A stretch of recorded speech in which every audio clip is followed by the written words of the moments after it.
어젯밤 미국의 CPI 발표가 있었습니다. 시장의 기대치를 충분히 충족시킬 만한 아주 좋은 지표가 나왔는데요. 그럼에도 불구하고 미국 장은 사실 그렇게 좋은 결과를 보여주지 못했습니다. 일단 CPI를 먼저 보면 시장의 예상치보다 다 낮게 좋게 나왔는데요. 여기에서 중요하게 봐야 될 점은 바로 이 소비자 물가지수 헤드라인의 전월 대비 지표입니다. 이게 마이너스 0.1%가 나왔어요. 이 마이너스 0.1%라는 소리는 사실 그냥 낮게만 본다라고 하면 좋게 해석될 수 있지만 사실은 다른 부분이 있습니다. 자, 이 내용을 보면 여기가 지금 이번에 나온 마이너스 0.1%인데요. 이 소비자 물가 지수가 마이너스를 기록했던 것은 2020년 코로나 때, 자, 4월, 5월, 6월 이때의 마이너스를 제외하고는 4년 만에 처음 있는 일입니다. 이렇게 마이너스가 갔다는 건 뭐냐면 그만큼 미국의 소비가 둔화되고 있고 그 폭이 생각보다 크다 이렇게 해석을 할 수가 있는데요. 단순 차익 실현인지 아니면 미국의 경기 침체, 블랙스완을 우려한 그런 손바뀜이 나왔는지는 아직까지는 알 수가 없으나 어쨌든 이것 때문에 S&P 500이 하락을 했고 나스닥 종합지수가 생각보다 크게 빠졌습니다. 물론 러셀 2000, 미국의 중소형주를 담당하고 있는 이 러셀 2000은 금리에 아주 민감하게 움직이죠. 아무래도 자금 사정이 넉넉치 못한 기업들이다 보니까 금리 인하가 발생했을 때의 순간적인 호재는 분명히 있습니다. 그래서 이 러셀 2000의 상승률이 굉장히 크게 도드라졌는데 물론 이 러셀 2000은 그만큼 탄탄하지 못한 기업들이 뭉쳐 있다 보니까 이런 기대감이 형성될 때는 상승할 수 있겠으나 실제로 미국의 경기 침체가 온다라고 하면은 위의 이 지수보다 훨씬 더 많이 빠지는 특징을 가지고 있습니다.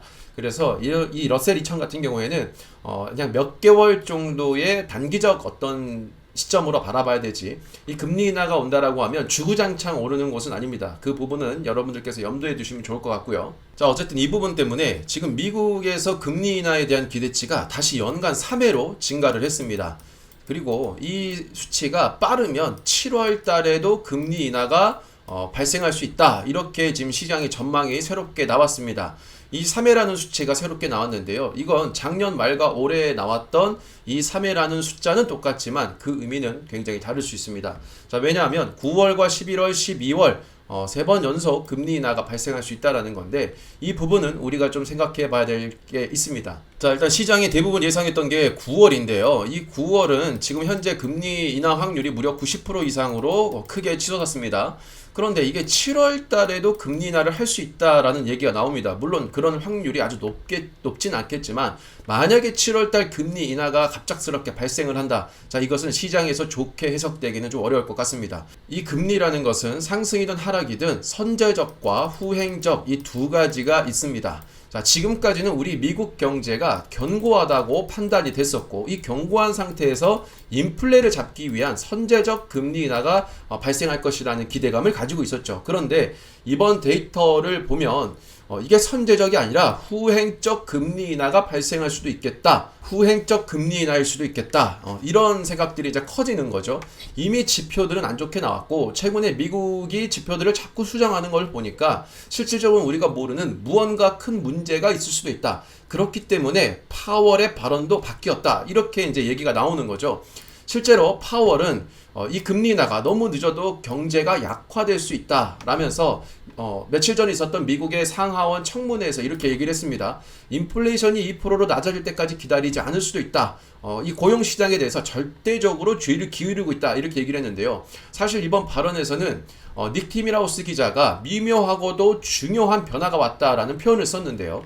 이 내용이 뭐냐면 파월이 이번 이 상원 청문회에서 그동안 아주 애매모호하게 둘러대던 발언들이 아니라 상당히 명확하고 강한 표현들을 썼고 그리고 인플레이션에 대한 상방 위험을 그동안 계속적으로 강조를 해왔는데 이번에는 인플레이션 상방에 대한 위험은 거의 강조를 하지 않고 고용시장에 대한 둔화를 지속적으로 강조를 했다는 겁니다. 그만큼 이 시장이 생각보다 안 좋을 수가 있고 실제로 최근에 나온 고용지표들에 대한 세부 내용을 보면 사실 그 내실이 그렇게 좋다라고 보기는 어렵다라는 내용들이 이미 시장에 많이 나와 있습니다. 그래서 인플레이션이 더 이상 높아지기 어려울 정도로 시장의 침체가 오고 있는 것이 아니냐 이런 우려가 생기는 게 당연한 거죠. 왜냐하면 인플레이션의 상방 리스크가 사라졌다는 건 뭐냐면 이 돈을 천문학적으로 풀고 채권도 어마어마하게 찍어냈고 그만큼 시장에 보조금도 많이 뿌렸는데 그럼에도 불구하고 인플레이션이 오르지 않을 만큼 미국에서의 아주 높은 물가로 인해서 사람들이 특히 중서민층이 소비를 급격하게 줄이고 있다. 이런 부분들이 그동안 나왔던 이야기인데 이게 이번 CPI에서 어떻게 보면 증명된 거나 다름이 없습니다. 어쨌든 하락하고 있었고 이게 급격하게 튀어오를 수 있는 리스크가 있는 상태에서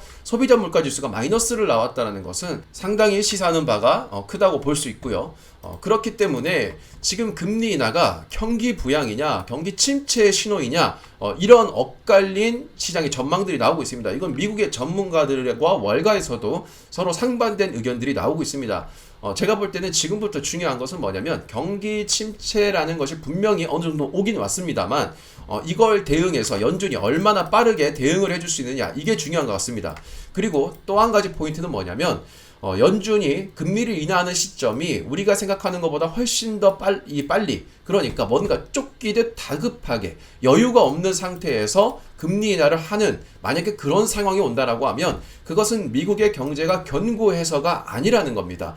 그래서 지금부터 중요한 포인트를 우리가 두 가지를 봐야 되는데 이것은 금리 인하하는 시점이 얼마만큼 시장 예상치보다 빠르게 진행되느냐 그리고 그 진행된 이후에 경기 침체의 속도를 충분히 따라잡을 만큼의 빠른 금리 인하를 해주느냐 이 두 가지가 포인트가 될 것 같습니다. 그리고 만약에 금리 인하를 그렇게 빨리 한다라고 하면 그 순간에는 결코 증시가 좋을 수가 없습니다. 심지어 9월, 11월, 12월 세 번 연속 금리를 빠르게 내린다는 것은 그만큼 시장이 안 좋다는 의미로 해석이 될 수가 있기 때문에 이 기간 동안에는 오히려 시장이 아주 잠깐은 오를 수 있겠지만 오히려 계속적으로 빠질 확률이 높습니다. 그리고 이렇게 빠지다가 증시는 한참 내려갔는데 금리 인하가 굉장히 많이 이루어진다라고 하면 그때 다시 오르는 것이지 이런 식으로 금리 인하가 빠르게 진행되면은 그건 결코 증시에 좋은 이야기가 될 수 없습니다. 오히려 정말 미국의 경제가 견고하다면 시장이 무너지지 않을 정도로 차분히 천천히 금리 인하를 해야 되는데 이런 얘기라는 것은 그만큼 여유가 없다라고 판단되는 겁니다. 그래서 제가 지속적으로 6월에서 7월 사이에는 미국에 조정이 와야 되고 그것이 건전한 조정이 될 수가 있고 좋은 뜻이다라고 보여지는데 지금 이번에 발생한 하락은 아직까지는 큰 폭락의 전조 증상이다. 이렇게까지 해석하기엔 조금 무리가 있는 것 같습니다. 분명히 시장에 문제가 있습니다만 이것은 차후의 문제이고 지금 당장은 그냥 적절한 조정이 와야 오히려 좋다. 이번 데이터가 발표되고 나서 미국의 달러 엔의 환율은요 아주 9시 반을 기점으로 크게 빠져서 157엔까지 내려왔습니다. 자, 소폭 상승은 했지만 물론 이 사이에는 일본의 아주 강력한 개입이 있었다라는 이야기들이 나오고 있습니다. 물론 일본의 중앙은행은 그걸 아직까지 부인을 하고 있습니다만 이 정도로 급격하게 발생한 것은 분명한 개입이 있었다라고 보여지고요.